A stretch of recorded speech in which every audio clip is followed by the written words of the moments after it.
Good morning, students. We are start again. Chapter 4. Growing up as boys and girls. कि लड़के और लड़कियों का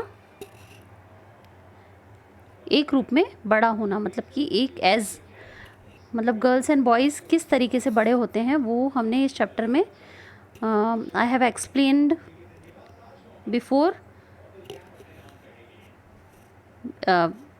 my previous video. Okay, now I will start again. Okay, इस chapter में मैंने आपको एक्सप्लेन किया था, I will revise once again, कि हमको पता होगा कि कैसे गर्ल्स एंड बॉयज़ की जो रिस्पॉन्सिबिलिटीज़ होती है वो हमने देखा कि जो growing up as a salmon जो चिल्ड्रंस थे वो कैसे बड़े होते हैं, ठीक है। और एक इंसिडेंट हमने यहाँ का पढ़ा है जो मध्य प्रदेश के अंदर मेल्स कैसे ग्रोइंग अप होते हैं, बच्चे कैसे बड़े होते हैं, इसके बारे में भी हमने पढ़ा है, ठीक है। सैमोआ जो चिल्ड्रंस हैं वो बचपन से ही उनको रिस्पॉन्सिबिलिटीज़ दे दी जाती है कि उनको अपने जो एल्डर्स हैं उनको संभालना पड़ता है, ठीक है। और जो हाउस होल्ड वर्क है गर्ल्स वो करती हैं और बॉयज़ जो हैं वो अपने फादर की जो हेल्प होती है फिशिंग वर्क में वो करवाते हैं, ठीक है। और गर्ल्स भी बहुत सारे जो वर्क होती है हाउस होल्ड वर्क वो अपने मम्मा के साथ करवाती हैं। और कितनी बार ऐसा होता है कि वो फ़िशिंग के लिए भी जो अपने ब्रदर है या अपने फादर है उनके साथ में भी फ़िशिंग के लिए वो जाती है, फ़िशिंग नेट भी वो बनाती हैं। तो ये सारी वर्क चीज़ें हमने देखी है। और अगर जो नेक्स्ट में पैराग्राफ में हमने ये देखा है कि मध्य प्रदेश में अगर देखा जाए कि गर्ल्स और बॉयज़ कैसे बड़े होते हैं, तो हमने ये देखा था इसके अंदर कि गर्ल्स और बॉयज़ को क्या किया जाता है, अलग से ट्रीट किया जाता है, ठीक है। गर्ल्स को ऐसे स्कूल में रखा जाता है जहाँ पर उनकी सेफ्टी रह सके, और बॉयज़ को इंडिविजुअली जिनका प्लेग्राउंड बाहर होता है, ऐसे प्लेग्राउंड स्कूल के बाहर उनको खेलने दिया जाता है क्योंकि उनका सेफ्टी का कोई इशू नहीं होता है। Okay, next. मोस्ट ऑफ जो बॉयज़ होते हैं वो अधिकतर उनके प्लेइंग इंस्ट्रूमेंट्स अलग अलग होते हैं, प्लेइंग टॉयज़ जो होते हैं वो अलग अलग होते हैं। गर्ल्स अधिकतर हाउस होल्ड जो थिंग्स होती है या फिर उनके जो खेलने वाली चीज़ें होती है गर्ल्स की वो अधिकतर डॉल्स होती हैं या फिर किचन अप्लाइंसेस होते हैं, ठीक है। और बॉयज़ हमेशा कार्स और जो दूसरे चीज़ें होती है मशीनरी जैसी चीज़ें होती हैं उनसे खेलना पसंद करते हैं। तो ये दोनों चीज़ें उनका जो इंटरेस्ट होता है वो आगे वो क्या बनेंगे उससे जुड़ा हुआ होता है, ठीक है। Now we start. एक स्टोरी हमने यहाँ पर मैंने आपको एक्सप्लेन की थी जिसमें वैल्यू जो हाउस होल्ड वर्क करते हैं उनका वैल्यू ज़्यादा नहीं समझा जाता है। जैसे कोई हाउसवाइफ होती है उसकी वैल्यू समझी नहीं जाती है कि वो घर पे रहती हैं दिन भर और वो अधिकतर क्या काम करती होंगी ऐसा समझा जाता है हमारी सोसाइटी के अंदर। तो जबकि वो काफ़ी वर्क करती हैं, जब वो रिस्पॉन्सिबिलिटी देखा है हमने इस कॉमिक स्टोरी के अंदर, अगर वही सेम रिस्पॉन्सिबिलिटी अगर हमको उठानी पड़ जाए तो हमारे लिए बहुत प्रॉब्लमेटिक हो जाता है, जबकि हमारी मदर्स या हमारे जो एल्डर्स होते हैं वो उसको बहुत प्रॉपरली कर लेते हैं, ठीक है। तो इसमें हमने इस कॉमिक स्टोरी के अंदर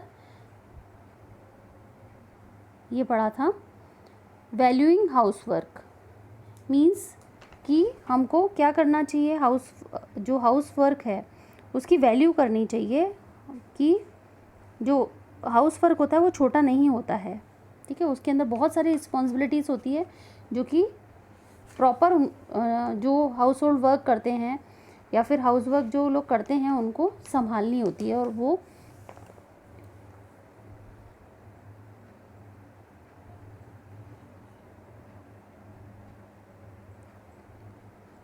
valuing house hold work house work कि हाउस वर्क जो होता है उसके अंदर मतलब घरेलू जो वर्क होता है हाउस वर्क उसका वैल्यू क्या होता है, मतलब उसका मूल्य क्या होता है, ये नेक्स्ट पैराग्राफ में हम पढ़ेंगे।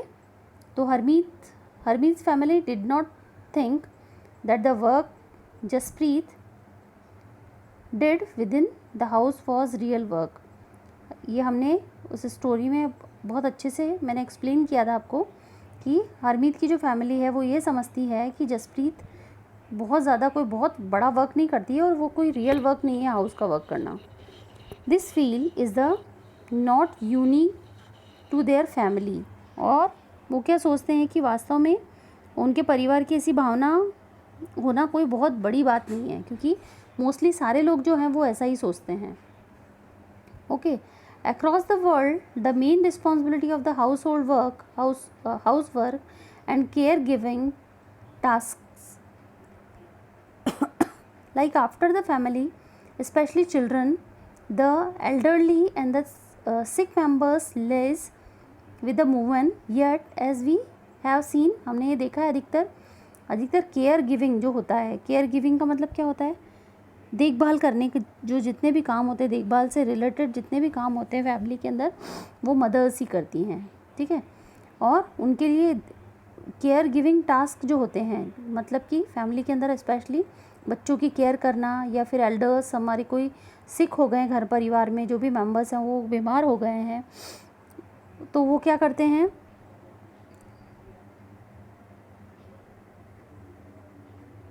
अधिकतर ये रिस्पॉन्सिबिलिटी किसकी होती है, वुमेंस की होती है इसके अंदर. येट वी हैव सीन, हमने ये अधिकतर देखा है, the work was women do within at the home not recognise as work. और उसको क्या समझा जाता है कि वो सभी ये समझते हैं कि ये तो केवल घर का काम है, उसको एक काम की तरह नहीं लेते हैं, कि वो एक रिकॉग्नाइज उसको नहीं करते हैं, उसको पहचान नहीं मिलती है कि वो रियल में काम कर रही है. It also assume that is something that comes naturally to women. और ये इसलिए होता है क्योंकि माना जाता है कि लेडीज़ का ये रूटीन वर्क है, वो उनको करना चाहिए, या औरतों को यही काम करना चाहिए, इसीलिए उनको इस वर्क को वर्क नहीं गिना जाता है. ठीक है. This something that comes naturally to women, और ये वुमेन्स होने के कारण उनको नेचुरली ये सारी चीज़ें करनी ही है, केयर गिविंग देना ही है सभी को. It therefore does not we have be paid, और इसके लिए हम उनको कोई भी पे नहीं करते हैं. And society D values this work, और सोसाइटी क्या करती है, डी वैल्यू करती है इन सारे कामों की. उसको कोई भी वैल्यू, मतलब उसका कोई मूल्य नहीं होता है, उसकी कोई कीमत नहीं होती है. उसके जो थ्रू जो किया हुआ काम होता है एक लेडी के थ्रू, वुमेन के थ्रू, वो ऐसा समझते हैं कि ठीक है ना, आपका काम है, आपको करना है. हमारे परिवारों में भी शायद, हमारी फैमिलीज़ में भी शायद ऐसा ही होता है कि ओके ये काम तो मम्मा का है, मम्मा करेंगी.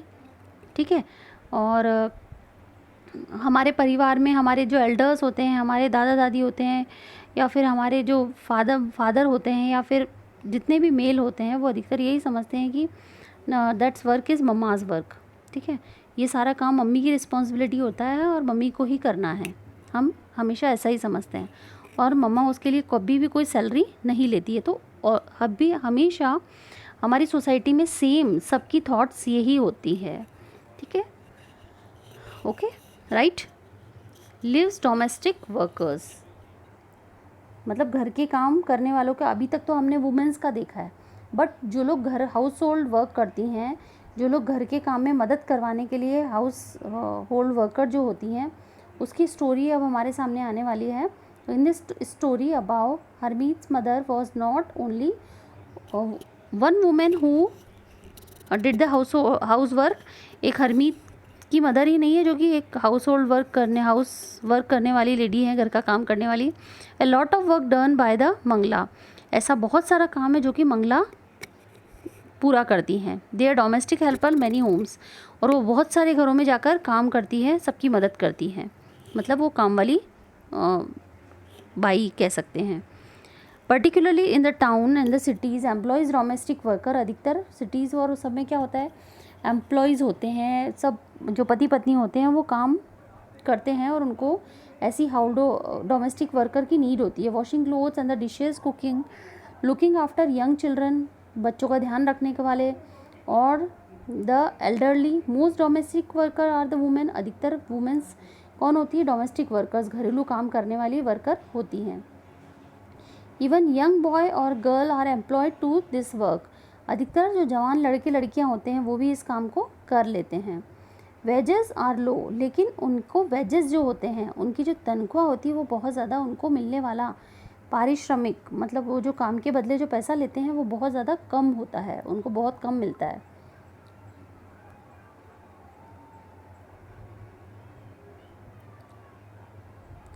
A domestic workers can begin as early as 5 in the morning and the late of the 12 at 8 12 at night। कितनी बार जो डोमेस्टिक वर्कर्स होते हैं वो अधिकतर अर्ली मॉर्निंग स्टार्ट करते हैं और इवनिंग 5 इन द मॉर्निंग, सुबह 5 बजे से स्टार्ट करते हैं और लेट नाइट तक, रात को 12 बजे तक वो काम करते हैं। Despite the hard work they do, their employers often do not show them much respect. और जो उनके एम्प्लॉयर्स होते हैं, मतलब जो उनके मालिक होते हैं, वो बहुत ज़्यादा उनको रेस्पेक्ट नहीं देते हैं। This is what Malini domestic worker. अब यहाँ पर बात हो रही है उनकी, जो कि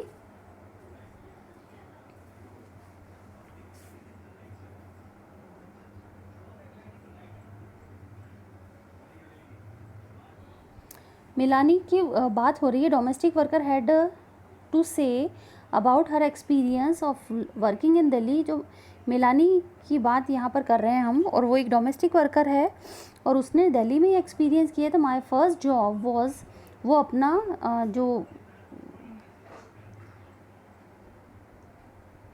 एक्सपीरियंस है मिलानी वो यहाँ पर शेयर कर रही हैं, कि वो बता रही हैं हमको कि मेरा जो फर्स्ट जॉब था वो रिच फैमिली में था, that lived in a 3 stories house. और वो 3 मंजिला घर में रहते थे वो, जिनके यहाँ वो काम करती थी। The ma'am sahib very strange, वो बहुत अजीब थी ma'am sahib. As she would shout to get any work done, अगर कुछ भी भले काम भी कर लो तो भी वो हमेशा चिल्लाती रहती थी, शाउट होती रहती थी। My work was in the kitchen, मेरा काम किचन में था। There were 2 other girls who did the cleaning, और our day would begin 5 o'clock, और मेरा दिन शुरू होता था 5 बजे से, और मेरे साथ में 2 और गर्ल्स भी थी जो कि क्लीनिंग का काम करती थी। For the breakfast we would get cup of tea and 2 dry rotis, और 2 सूखी रोटी वो हमको देती थी और 1 कप चाय वो हमको देती थी। We could never get the 3rd roti, और हम तीसरी रोटी नहीं ले सकते थे उस समय। In the evening when I cook the food, the 2 other girls would beg me to give them an extra roti, और जब जो 2 लड़कियां और होती थी वो मुझे 1 आध रोटी कभी ज़्यादा दे दिया करती थी। ठीक है, चुपके से वो मुझे 1 आध रोटी एक्स्ट्रा दे दिया करती थी। We were so hungry after working thought the day, और मुझे भूख लगती थी पूरे दिन काम करने के बाद में। Winter our feet would swell up with the cold, I use feel scared the ma'am साहब but also felt angry and the humiliated. Did we not work all day, कि जैसे कि हम पूरे दिन काम नहीं कर, ठंड में हमारे पैर क्या हो जाते थे, स्वेल हो जाते। स्वेल मतलब क्या होते थे, सूज जाते थे। और मेम साहब से बहुत डर लगता था, मतलब चप्पल पहन के उस समय में नहीं रख सकते थे और पैरों में सूजन आ जाती थी इस वजह से, क्योंकि ठंडा बहुत होता था। परंतु उस समय में मुझे भी गुस्सा आता था। Did we not work all, did we deserve to be treated with some respect, हम भी उम्मीद करते हैं कि हमको भी क्या मिले, थोड़ी रेस्पेक्ट मिले, सम्मान मिले उस व्यवहार के प्रति। In fact that we commonly term as a house work actually involves many different task. A number of these tasks required heavy physical work in both rural and urban areas. Women and girls have fetch water. In the rural areas, women and girls carry heavy head loads of firewood. और यहाँ पर in fact हम बात करें कि what we commonly term as house work, कि हम किसको क्या कर सकते हैं, वास्तव में हम घरेलू काम जिनको कहते हैं उसमें बहुत सारी चीज़ें आती है। भले बाहर की भी जितनी जो भी लेडीज़ होती हैं, भले वो बाहर की जितनी भी हमारे घर में यूज़ होने वाली चीज़ें हैं, जैसे हमारा ग्रॉसरी का जितना भी सामान होता है वो लेडीज़ लाती हैं, घर के अंदर वेजिटेबल्स वगैरह होता है वो भी बाहर जाके लाती हैं। तो जितना भी वर्क होता है बाहर का, कुछ भी अप्लाइंसेस को ठीक कराना होता है वो जाती हैं। तो ये जितने भी वर्क्स होते हैं वो सारा रिस्पॉन्सिबिलिटी अपने ऊपर ले लेती हैं, ठीक है। उनको अलग अलग टाइप्स ऑफ टास्क कंप्लीट करना पड़ते हैं। A number of task required heavy physical work, और उनके अंदर बहुत ज़्यादा फिजिकल वर्क उनको करना पड़ता है, शारीरिक श्रम करना पड़ता है। और रूरल और अर्बन एरियाज़ में वुमेंस और जो गर्ल्स होती है वो पानी लेने के लिए भी बहुत दूरी पर जाना पड़ता है और सिर पे उठाकर पानी लाना पड़ता है। और रूरल एरियाज़ के अंदर वुमेंस और गर्ल्स को क्या करना पड़ता है, हैवी लोड जो होते हैं फायर बोर्ड्स के, वो भी उनको उठाकर लाना पड़ता है। Task like washing cloth, cleaning, sweeping and the picking up loads require bending, lifting and carrying many chores like cooking involve standing for the long hours in the front of the hot stove, और उनको बहुत time तक, मतलब वो बहुत सारे जो task होते हैं लाइफ रूटीन में वो कंप्लीट करती हैं, right. Washing clothes, cleaning, sweeping, ठीक है, पिकिंग अप लोड्स, सामान बोझा उठाना है ये सारा, बैडिंग, लिफ्टिंग, कैरिंग, है ना, उठाना करना है। और बहुत सारे वर्क्स होते हैं जो कि इनमें इंक्लूड होते हैं, उसमें कुकिंग भी इंक्लूड होती है। और मैनी आवर्स वो खड़े होकर कुकिंग करती हैं या बैठ के कुकिंग करती है तपते स्टोव के सामने। The work women do strenuous and physically demanding, और जो वो काम जो वो करती हैं वो बाकायदा कैसा होता है, शरीर को पूरी तरह से थका देने वाला होता है। जैसे कि अगर आपकी मदर कहीं चली जाएं और आपको कहा जाए कि आज आपको पूरे घर का वर्क करना है, इवन कुकिंग, वॉशिंग, स्वीपिंग और ये सारा जो भी है, घर क्लीन करना है आपको, सारा काम आपको करना है, तो क्या हालत होगी सोचो आप। एक दिन अगर आप काम कर लोगे, उसमें से आपने अगर आधे काम भी कर लिए तो आप क्या करोगे, आप बिल्कुल बेहोश हो जाओगे, आधे काम भी अगर आप कर लोगे तो, राइट। तो फिज़िकल डिमांडिंग होता है कि मतलब शारीरिक तौर से बहुत ज़्यादा थका देने वाला होता है। Words that we normally associate with man, और आम तौर पर हम सोचते हैं कि पुरुष, केवल जो आदमी है वो ही ऐसा काम कर सकते हैं। कैसा, भारी भरकम जो भी काम करना है या फिर थका देने वाला काम अधिकतर जेंट्स ही करते हैं, ऐसा समझ में आता है, मैंस ही करते हैं।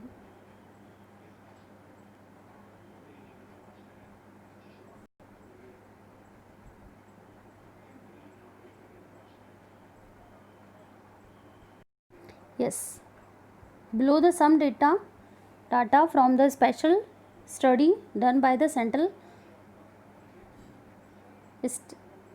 Statistical Organization of the India, यहाँ पर देख सकते हैं कि यहाँ पर एक डाटा दिया गया है जो कि स्टैटिकल ऑर्गेनाइजेशन जो है उन्होंने एक ऐसा सर्वे किया होगा जहाँ पर कितने लोग हाउस होल्ड वर्क करते हैं और कितने लोग, यहाँ पर हरियाणा और तमिलनाडु 2 स्टेट्स के बारे में बताया गया है कि कितने वर्किंग हैं, कितने नॉन वर्किंग वुमेन और मेंस थे यहाँ पर। तो हरियाणा के अंदर अगर हम देखा जाए तो हरियाणा के अंदर जैसे गुड़गांव है, बहुत जो बड़ी कमर्शियल सिटी जो है जिसको कह सकते हैं कि जहाँ पर ज़्यादा लोग मेंस एंड वुमेन्स पर्टिकुलरली बहुत ज़्यादा मतलब बराबरी में ही वो वर्क करते हैं, ठीक है। तो यहाँ पर वुमेन,